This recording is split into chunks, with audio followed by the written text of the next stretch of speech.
किसी समय सूर्यनगर नाम के नगर में माधव नाम का एक युवक रहता था। एक दिन किसी बात को लेकर उसका अपने पिता धर्मपाल से झगड़ा हो गया। क्रोध में उसके पिता ने उसे 5 सोने के सिक्के देते हुए कहा, तुम दिन भर घर में ही बैठे रहते हो, यदि तुम में हिम्मत है तो इन सिक्कों को लेकर बाहर जाओ और कोई व्यापार करके धन कमा कर दिखाओ। माधव ने भी बिना कुछ कहे वे 5 सिक्के ले लिए और प्रदेश की ओर निकल पड़ा। रास्ते में वह सोचता जा रहा था कि इन 5 सिक्कों से वह छोटा व्यापार शुरू करेगा और खूब धन कमाकर अपने पिता को दिखाएगा कि वह भी कुछ कर सकता है। चलते चलते रास्ते में उसकी मुलाकात एक साधु से हुई।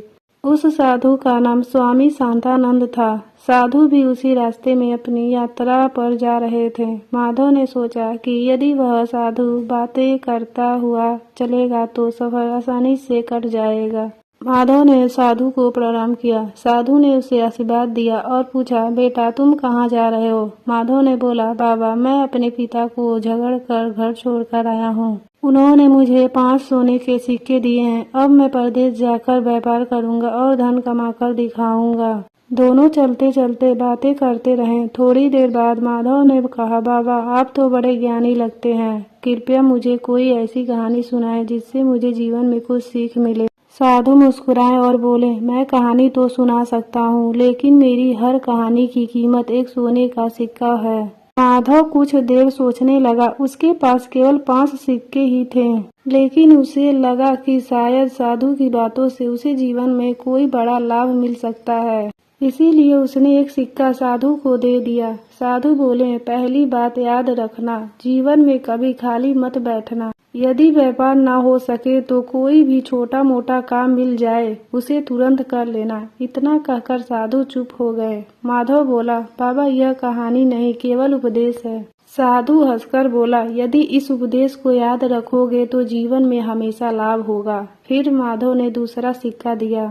साधु बोले, कभी भी छल कपट से किसी दूसरे का हक मत छीनना, दूसरों की वस्तुओं को मिट्टी के समान समझना और अपनी नीयत हमेशा साफ रखना। माधव ने तीसरा सिक्का दिया। साधु बोले, जीवन में कभी भी किसी का रहस्य किसी दूसरे को मत बताना। अब माधव ने बाकी 2 सिक्के भी दे दिए। साधु बोले, यदि तुम किसी जरूरी काम से जा रहे हो और रास्ते में कोई प्रेम से बैठने को कहे तो उसकी बात अवश्य सुनना। और फिर बोले, दुनिया में स्वार्थी लोगों से सावधान रहना, क्योंकि कुछ लोग अपने लाभ के लिए किसी भी हद तक जा सकते हैं। इतना कहकर साधु अपने आश्रम की ओर चले गए और माधव आगे बढ़ गया। कुछ दिनों बाद वह वीरपुर नाम के नगर में पहुंचा। अब उसके पास कोई धन नहीं बचा था, इसीलिए उसकी नौकरी की तलाश शुरू कर दी।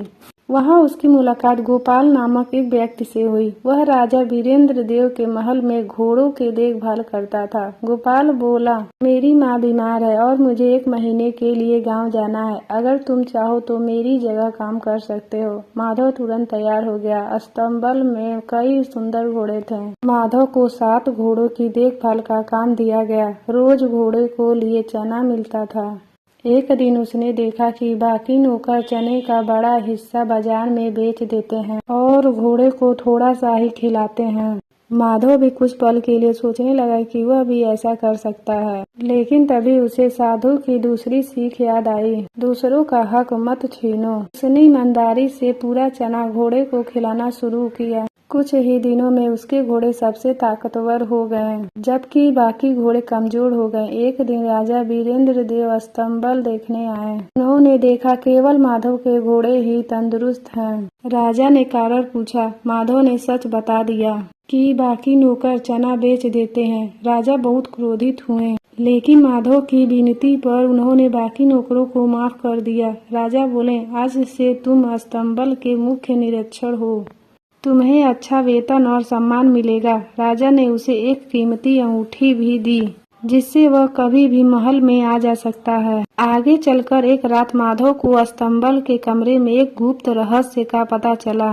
उसने देखा कि राजकुमारी कुमुदिनी और वही नौकर गोपाल आपस में गुप्त रूप में मिलते हैं। कुछ समय के लिए वह यह बात राजा को बताने के लिए सोचने लगा, लेकिन तभी उसे साधु की तीसरी सीख याद आई, किसी का रहस्य किसी को और मत बताना। उसने चुप रहना ही ठीक समझा। बाद में उसी कारण उसका जीवन बच गया। गया और गोपाल अपनी चाल में खुद ही फंस गया। माधव को तब समझ आया कि साधु की 5वीं सीख ही उसके जीवन की सबसे बड़ी संपत्ति है। दोस्तों, यह वीडियो कैसा लगा हमें कमेंट करके जरूर बताएं।